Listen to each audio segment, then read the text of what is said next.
Well, a warm welcome to our very first Insect Hour, which we're delighted to have Dave Goulson, who's Professor of Biology at the University of Sussex, giving a talk on pesticides, dogs, and insect declines. Before I do an introduction, I'm just going to run through the many wonderful things that the Society does. So if you're a fellow or a member already, a reminder to you, and if you're thinking about becoming a member, then hopefully by the end of this, you will become a member. Um, our insect hours are running every month, and you can book the next two already. So you need to go to our website to have a look at that, or scan the QR code on the right-hand side. If you want to become a member, there are lots of benefits for doing that. Currently, it's at £17 a year, and if you're a student, you get your first year free. So that's an incentive if you are a student. And at the moment, we have 15% discount for any new members who want to join, if you can use that code. Access to our library and all the many journals that we produce. You will also have discounts on many events and handbooks, and numerous lots of other exciting talks to come. So do feel and become a member. We've also got Insect Week coming up, of which you can get involved. Or find out more about it, again, using the QR code or look on our website.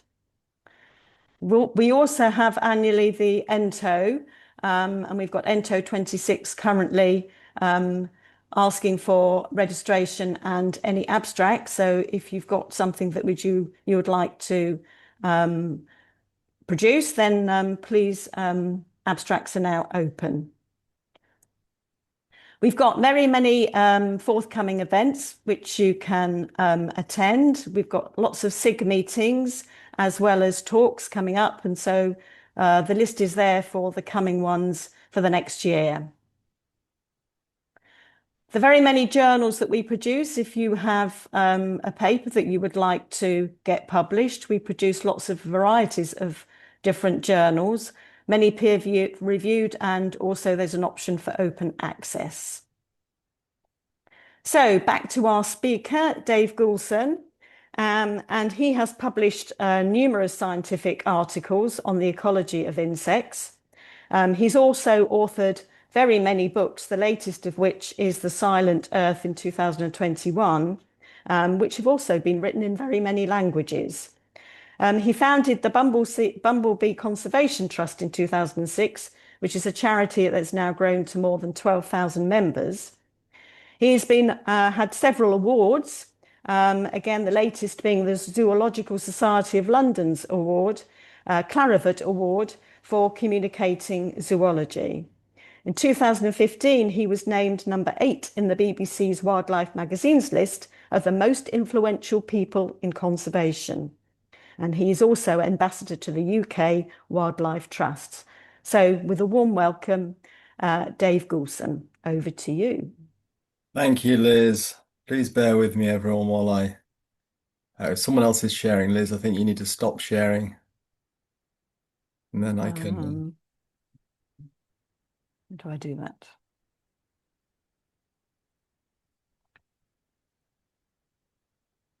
It should be somewhere at the top of the screen. There should be a little box to stop sharing. Oh, there we go. Okay. I'll just open my file up. We're nearly there. Bear with me.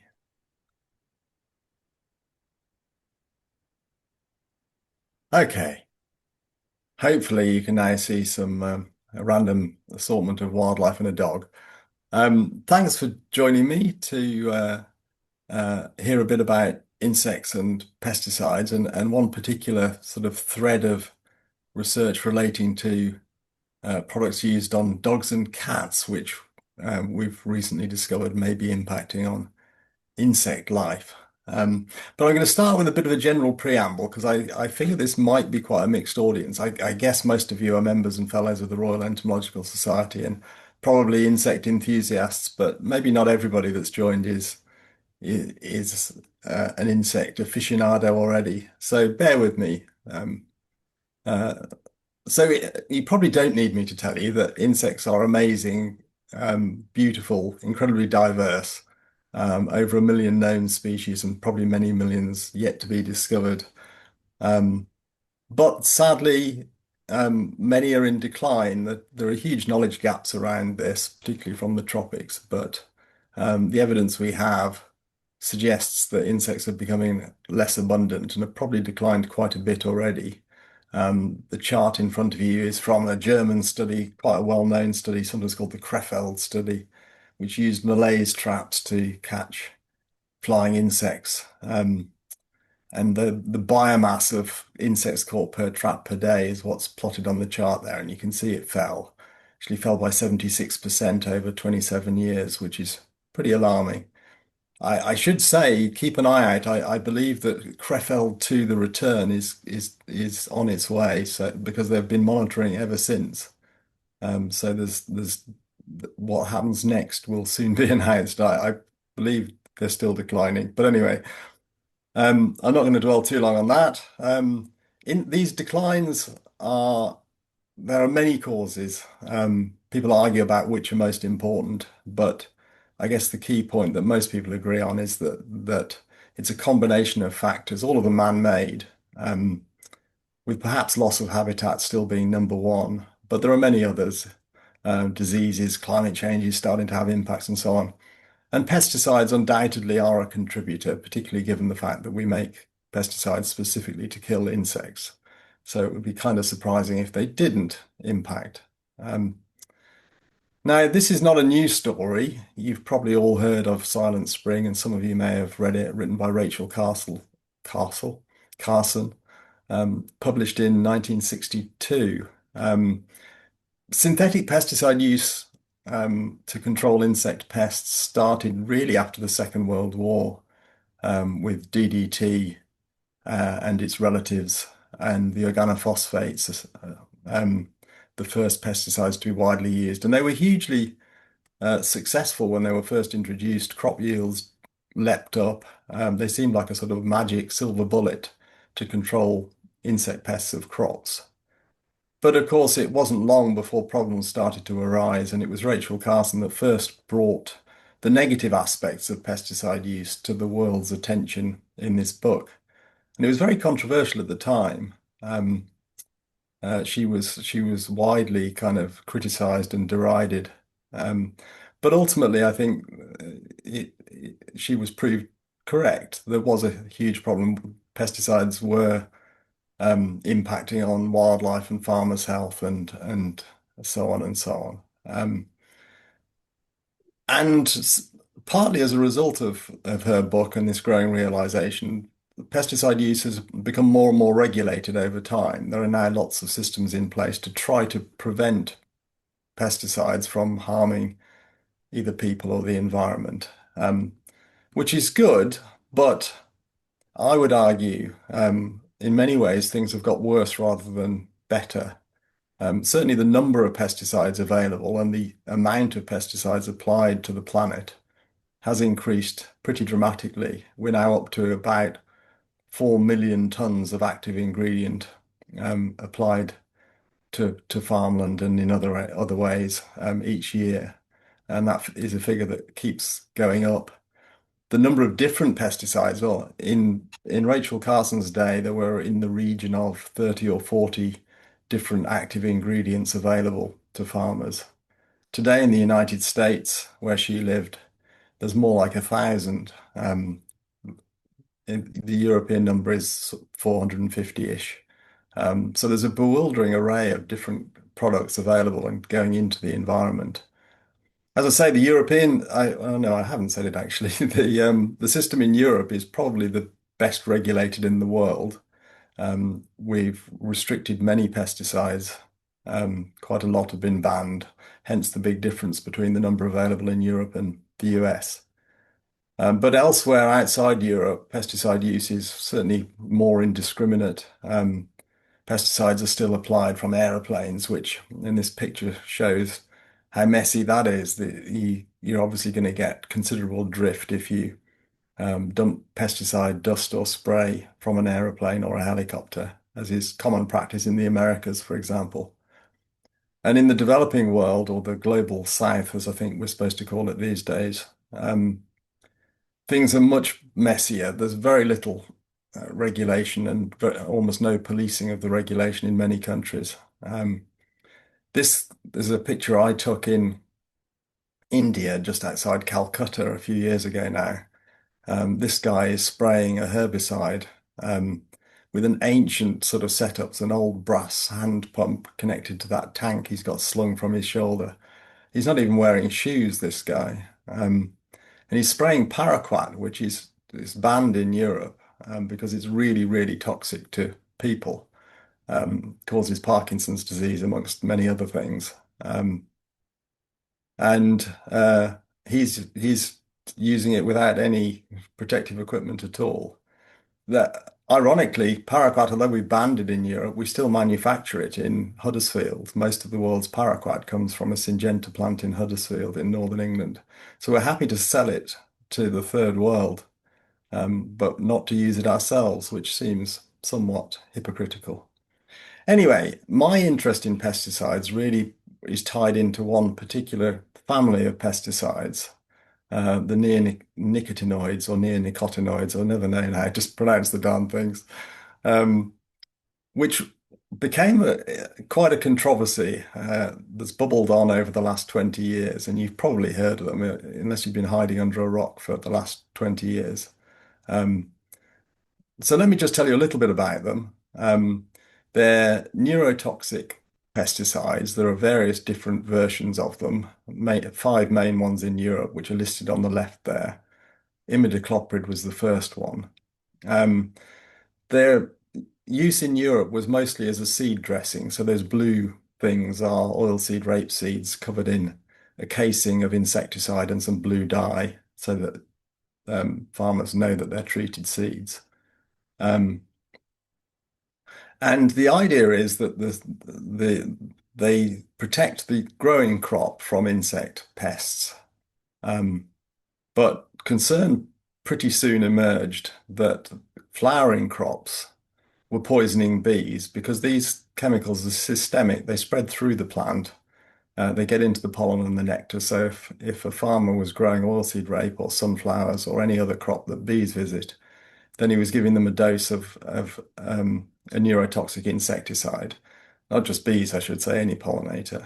And these are really potent insecticides. Just to put it in context, imidacloprid is about 7,000 times more toxic to an insect than DDT, which you've all heard of, I'm sure.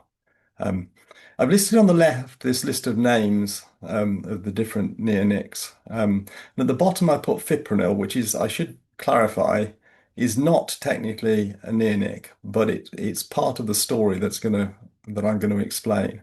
And it behaves in many ways very similarly to a neonic. It's a neurotoxin and it's water soluble and it's systemic.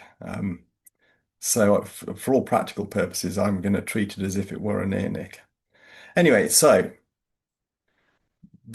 as I mentioned, these things are used primarily as seed dressings on crops, and this diagram tries to explain the sort of environmental fate of that use.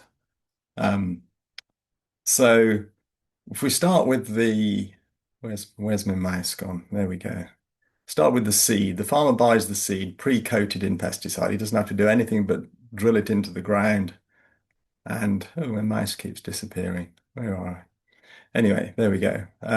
So he sows the the seed germinates, and the idea is that the coating dissolves the water-soluble chemicals. It dissolves in the damp soil, and the roots of the crop take up the pesticide, and it spreads throughout the tissues of the plant and makes it toxic to insect herbivores, which is a really neat idea. It protects the whole plant without the farmer having to do anything at all. He just buys the seed and sows it in the ground. It sounds brilliant.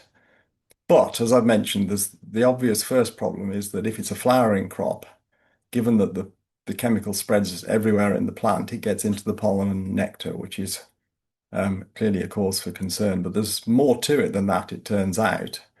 Over time, it became apparent that actually most of the chemical in the seed coating wasn't taken up by the crop.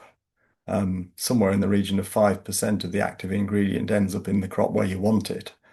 The rest of it is going into the soil and soil water, from where it can leach to the right on this diagram into ditches and hence into streams and rivers and ponds and so on. Or any other plants with roots in the soil, such as hedgerow plants, which are often encouraged for nature. They can also suck up the pesticide in the same way that the crop does. So, for example, if a farmer sows a strip of flowers next to the crop, as is a common practice to encourage biodiversity, there's a real risk that that strip of flowers is going to be contaminated from the contaminated soil with these insecticides. And to illustrate the scale of global contamination of flowers with these pesticides, there's this really nice, well, nice is perhaps the wrong word, depressing, scary study from a Swiss group who collected honey samples from around the world. Each dot is a honey sample. And they tested them for neonics. And the white dots are clean. The darker the color of the dot, the more insecticide was in it. Three-quarters of the samples from all over the world were contaminated with these highly potent neurotoxic insecticides, which is bad news for honeybees, clearly. But it isn't just honeybees. They're getting exposed by feeding on contaminated flowers, which means that every other pollinating insect that visits flowers is also going to be being exposed to these pesticides. And we're talking about hundreds of thousands of different species, most of which nobody is looking out for or monitoring. So this is a global issue. And there's been an abundance of studies connecting neonic use to decline of wildlife, primarily insects, but also things that eat insects.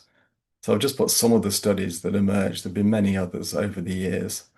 So, for example, at the top there, the frequency of honeybee colonies dying off has been found to be related to exposure to neonics. Similarly, wild bees declines seem to follow a pattern of higher rates of decline in areas of higher neonic use.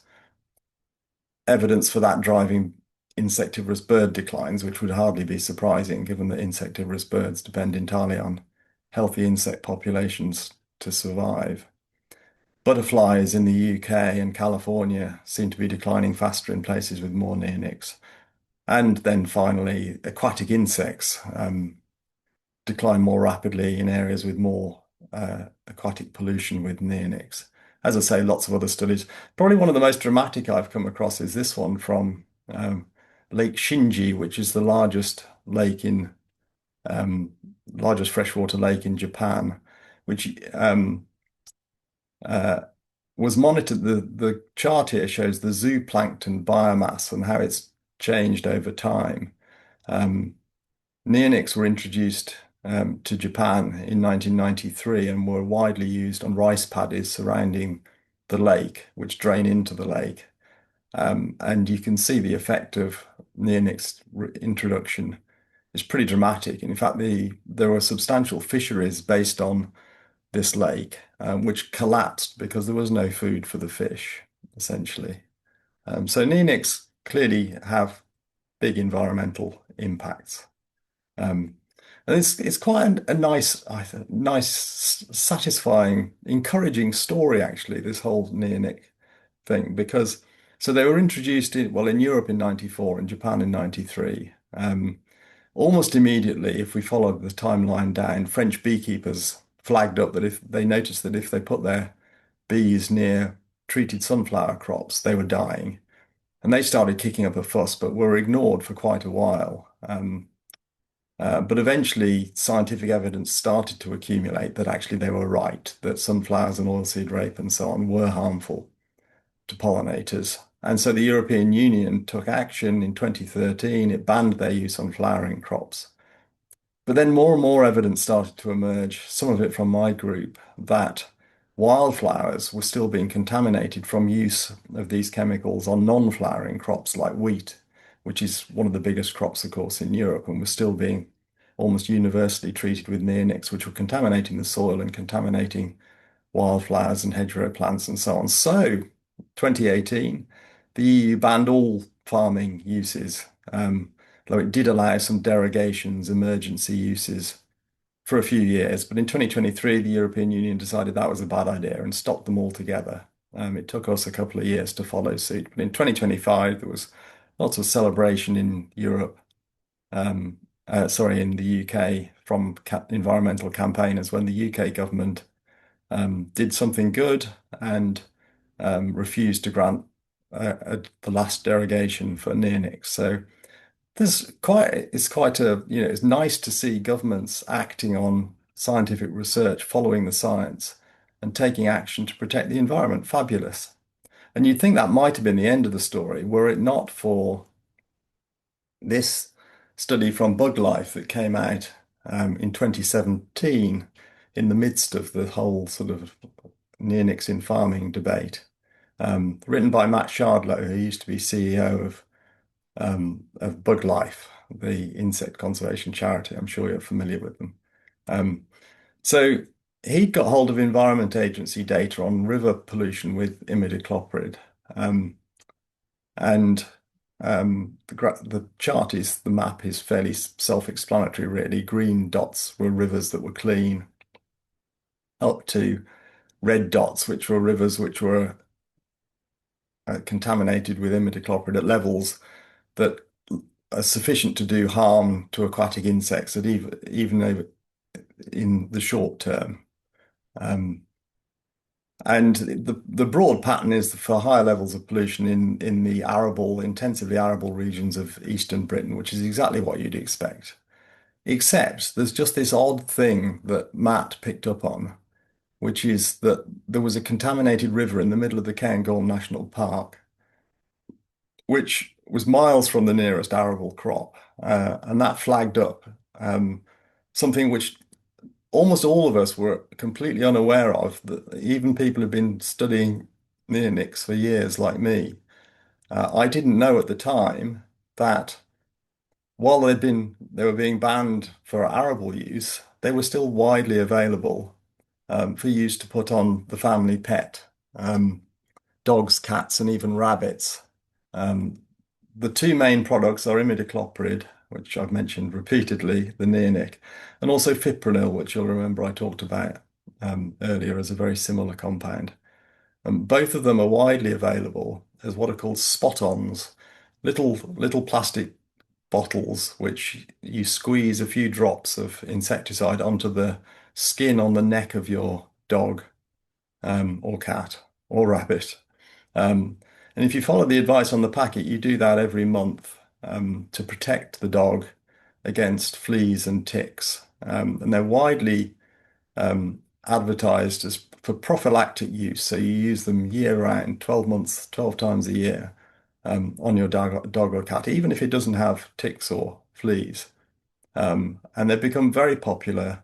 They're often rolled into pet healthcare plans where you sign up with a direct debit and all of your dog's treatments are included, including a flea treatment. But Matt pointed out that maybe this river in Scotland was contaminated from this use on pets. Maybe a dog or dogs had swum in that Scottish river and contaminated it, which raised the issue. Okay, we'd all been concerned about farmers using these chemicals, but was there a risk that their use on pets might be causing problems? So DEFRA listened and decided to fund a PhD to investigate the environmental fate of these chemicals when used on on dogs and cats. Thankfully, managed to win the contract, as it were, and employed Rosemary Perkins as a PhD student, and her remit was to basically find out, okay, we put this stuff on dogs and cats. Where does it go? Does enough of it go into rivers to explain the levels of river pollution that we're seeing in Environment Agency data. So when you apply an insecticide to the outside of a pet, there are lots of places it might go in the environment, and this diagram attempts to sort of sketch out um, the environmental fate uh, of the chemicals, the different routes it might go down. So at the top, we've got the simple one where it could get into rivers if a treated dog jumps in a river and has a swim, then we've got contamination of rivers. But if we go down, there are lots of other ways that the chemical or other fates that the chemical might have, many of which end up in polluting of um, outflow grey water pipes from domestic properties. So, for example, if the dog gets wet and you dry it with a towel and then wash the towel, maybe some of the chemical will come off that way and go down the drain. Or maybe if you wash the dog's bedding, then some of it's going to go down the drain. Or maybe just if you cuddle and stroke your dog and then wash your hands or wash your clothes, maybe that results in some goings down the drain, and so on and so on. And so it might come out in poo and end up in being incinerated if you collect the poo and so on. All these possibilities. And Rose's job was to basically try and put numbers to these. So how much of the chemical goes down each of these routes, which is quite a job, and she couldn't possibly have done all of it, but she did her best. Did an amazing job, I have to say. She was brilliant. Um, so let's go back first to more recent river pollution data. Um, uh, these are for 20 English rivers, which Rose collected data again from the Environment Agency from. It just shows fipronil on the left here and fipronil sulfone on the right, which is an extra detail in this story. Is fipronil and imidacloprid both break down in the environment to other chemicals, but those other chemicals are just as toxic, or in fact, in the case of fipronil sulfone, significantly more toxic than the parent compound. Anyway, so if we look on the left, it's fairly self-explanatory. Every one of the 20 rivers was contaminated with some fipronil. Four of them, the ones in yellow, were below levels that may be harmful to uh, to wildlife, but the orange ones had levels that would be harmful in the long term if insects and other aquatic life were exposed to them, and the red ones would be toxic in the short term. Even a short exposure to water that with such levels of contamination would be harmful. So this is pretty worrying that most of our rivers have levels of pesticide in them, which exceed the levels deemed to be safe. And even more so when you look at fipronil sulfone on the right, because it's, as I say, it's more toxic than the parent compound. So every single river had concerning levels. There's an extra thing here, which is really interesting, which Rose spotted, which is that some of these triangles have little exclamation marks in them. And those are samples taken from downstream of wastewater treatment works. And there was a really marked association with much higher levels of pollution downstream of wastewater treatment works, sewage outflows, essentially, you could call them. Um, so if you compare here, if we look top left to start with, fipronil concentrations in rivers on the left within 2 kilometers of a wastewater treatment works outflow, and on the right, more than 2 kilometers from or with no wastewater treatment outlet at all. And you can see that consistently for fipronil and its breakdown products and for imidacloprid, there's way more pesticide downstream of wastewater treatment work. So much of river pollution is basically seemingly coming from our homes, rather than dogs swimming, um, which we wouldn't expect to give us this pattern, obviously. Okay, so that's quite an interesting outcome and helps us understand a little bit about the routes by which these chemicals flow into rivers. To find out more, Rose, the next step was to conduct a survey of more than 1,000 pet owners to find out which products they were actually using. We needed to see if what we wanted to know was could levels of river pollution be explained by this use of insecticide on dogs and cats. So to understand that, we need to know how much is being used, which products are being used, how many dogs are treated, and the frequency of application, and also cats. Are they treated every month or just a few times a year or once a year or whatever? And critically, how often do people wash their dogs, bathe them, let them swim, wash their bedding, stroke their dogs and wash their hands? How often do each of these things happen? Because if each one is contributing to the river pollution, we need to know its frequency if we can want to calculate whether that could be a significant route of exposure. So from that survey, various interesting things emerged. We got data on the frequency with which people wash their dogs and so on and wash their bedding. We got data on which products they're using, which is what you can see here. Um, we'll talk about Bravecto, the thing at the top, right at the end. But products containing imidacloprid, which are in green, or fipronil in blue, make up quite a significant chunk of all the tick and flea treatments that people use. Um, so we know from that how many animals are being treated per year. We then wanted to find out how much pesticide comes off a dog in various circumstances. So, for example, if you treat your dog and then give it a bath some days later, or take it to a poodle parlor for a bath in nice soapy water, how much comes off and goes into the soapy water and down the drain. So Rose did an experiment where she got 98 dogs to volunteer, very kindly of them. Half of them were treated with fipronil and half with imidacloprid, following the manufacturer's guidance. And then at intervals post-treatment, they the instructions on treatment say don't allow your dog to swim or wash it for 2 to 4 days, varies depending on the product. So Rose didn't wash any of the animals shortly after they'd been treated. The earliest they were washed was 5 days, or 14 or 28 days, which would be just before the next monthly treatment. Um, she also then got dog owners to bring in beds. She gave them clean beds, and then at different intervals after the dog had been sleeping on them, she washed the bedding to see how much would come off the bedding. And she got the owners' dogs to wash their hands to see how much pesticide was actually on the hands of the owners.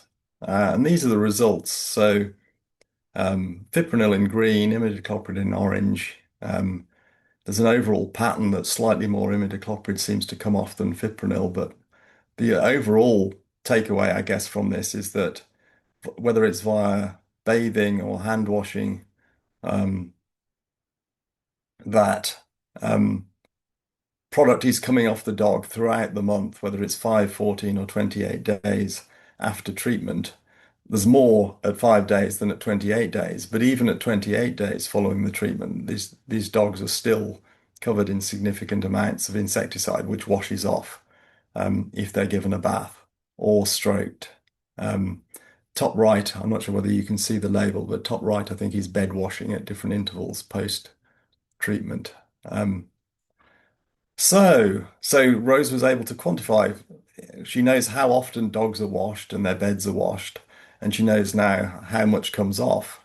I should say Rose would give a much clearer explanation of this work than you've been shortchanged by having me to explain it. But anyway, so we know how much is going down the drain, which enables us to then start to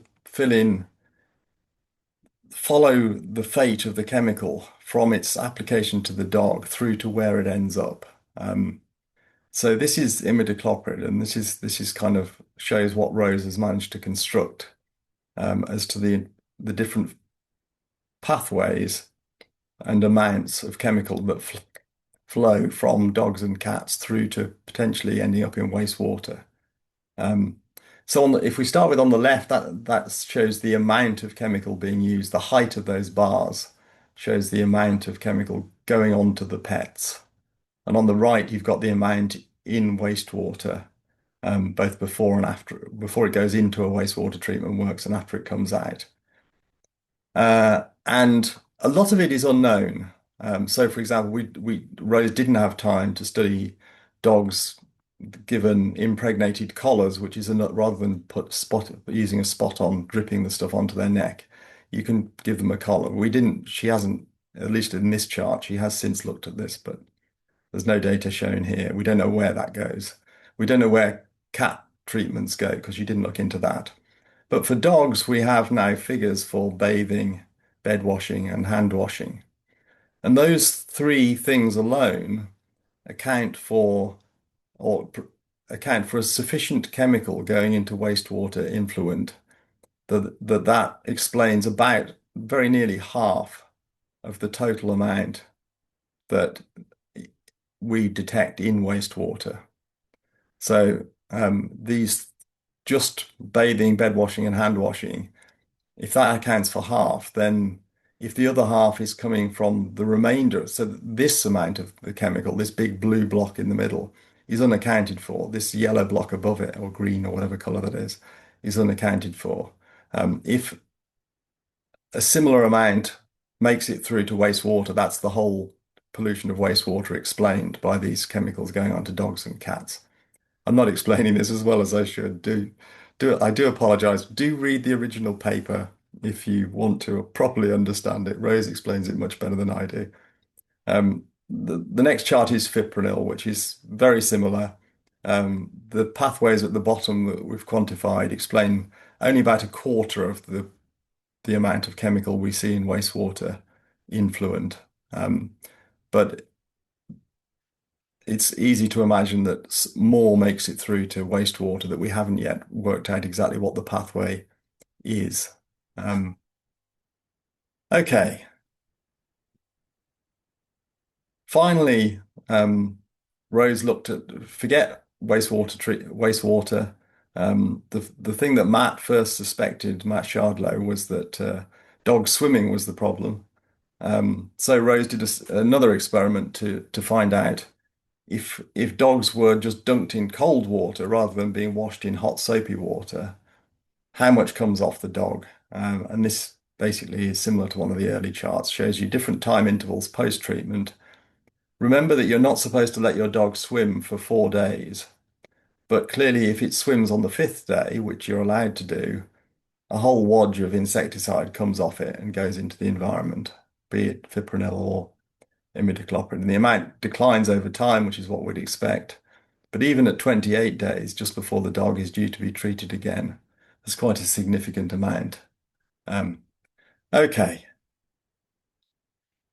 Rose's study has been kind of corroborated by a really interesting recent study from Hampstead Heath by Lauren Yoder of Imperial.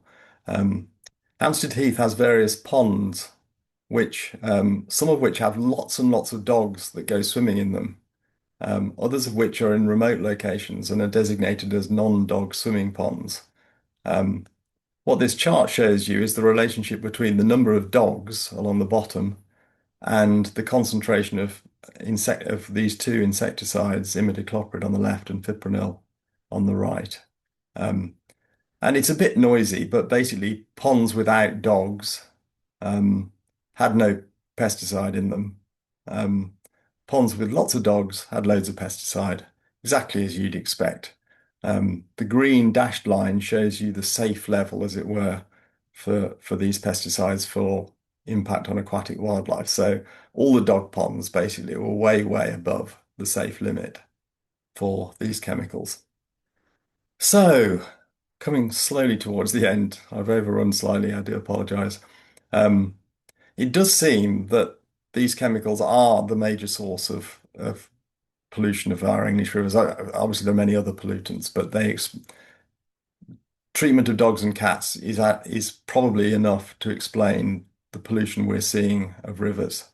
And the pollution we're seeing routinely exceeds what are deemed to be safe levels. Interestingly, although we started out suspecting dogs swimming were the cause of all this, it turns out that actually that's probably a relatively small driver. That most of the stuff is going down the drain and getting into rivers that way. Importantly, the advice not to let your dog swim or wash it for 4 days um, is of very little help because there's tons still on the dog on the fifth day and even up to the 28th day when you next treat it. Interestingly, that it's pretty clear from all of this that if you treat your dog with one of these chemicals or your cat, then the chemical will be all over the dog's bedding and almost certainly the carpet or anywhere else the dog goes. And it's definitely all over the owner's hands. We've shown that, which makes you kind of wonder where else it is and whether there's significant issues from human exposure. Is this safe to be continually exposed to neurotoxins from our family pets? Um, there is evidence for human health concerns. A Swiss study, for example, found imidacloprid in the cerebrospinal fluid of every single child that was tested, which is worrying given that these are neurotoxins. A French study found every woman that they tested had fipronil sulfone in the cord blood flowing to the baby. Um, and babies with higher levels of fipronil sulfone in their blood um, had poorer APGAR scores, which is a score of their vitality at birth. It's a standard procedure to assess how healthy babies are. And basically, if the mum had been exposed to lots of fipronil, babies weren't so healthy, which is really concerning, I would have thought. And several other studies seem to suggest that fipronil is really not good for us. There are also other wildlife concerns which have barely been explored at all. You imagine a dog jumps in the garden pond after you treated it. You can't tell it not to jump in for 4 days. And even if you did, as we've learned, it doesn't make much difference. Imagine it. So that's going to be catastrophic for your pond's wildlife. Um, Imagine then it jumps out of the pond and shakes itself, spraying insecticide all over the lawn, the flower beds, who knows where it goes. We have no idea what other problems we may be causing with these chemicals. One interesting line of research is that one of my other PhD students, Canel Tassan de Montague, great name, discovered recently that blue tit and great tit nest linings, which are lined mainly with animal fur, every single one of 103 nests that she tested was contaminated with either fipronil or imidacloprid, and nearly always there were more dead chicks or unhatched eggs in nests with higher levels of pollution. Um, so there are concerns for all sorts of other pathways for these chemicals in the environment. Um, okay, what are the ways forward? I really need to wrap up. I would say the current situation is not acceptable. I don't want to sound pompous, but come on, to have every single English river contaminated with potent insecticides is surely not something we can allow to continue. DEFRA ought to be doing something about this urgently, I would say. There are various things could be done. It would seem to me that making these chemicals prescription only would be an easy step in the right direction. At the moment, you can buy them from the supermarket, which seems pretty bonkers. Um, there's anecdotal evidence that fipronil, that many flea populations have resistance to fipronil, so it doesn't work anyway. In which case, why are we allowing it to be sold? Shouldn't it be withdrawn? Um, I think we should certainly be promoting alternatives, and the simplest of those and the most environmentally friendly is to encourage dog owners and cat owners to wash the bedding to kill fleas rather than treating the dog, and hoover under the bed to also because the larval fleas live in and under the bedding, not on the dog, and use a flea comb to get rid of adult fleas rather than a chemical treatment. Um, I really don't think vets should be encouraging prophylactic use. That just seems bonkers. You wouldn't treat your kid for nits if it didn't have nits. So why on earth would you treat your dog for fleas or ticks if it doesn't have either? Um, we urgently need to find out whether the tablet alternatives like the azoxyzalines in Bravecto, which you may remember from the chart of usage, was actually the most used option. These are basically tablet treatments that you can give as an alternative to spot-ons. But we know there's not been any kind of thorough environmental risk assessment, so we really don't know how safe they are or whether they just pose a whole different raft of problems. And personally, I'd love to see more research done on the alternatives, whether there are truly sustainable options. But I could talk more about those, but I haven't got time. Broadly, also, I just wanted to flag up there seem to be huge knowledge gaps generally with regard to the environmental fate and harm being done by veterinary drugs more broadly. Vets are really focused um, on looking after the health of livestock and pets, which is understandable because that's their job. But surely they're also responsible for any environmental harm that the chemicals they supply might cause, be it to people or the environment. I think we need a more holistic approach to drug use in general on our animals. Finally, flag up, I've got a new book out. It's published tomorrow. How exciting, but it's got very little to do with what I've been talking about. Thank you, everybody, for bearing with me. Sorry I overran slightly. Well, thank you very much, David. That was absolutely fascinating.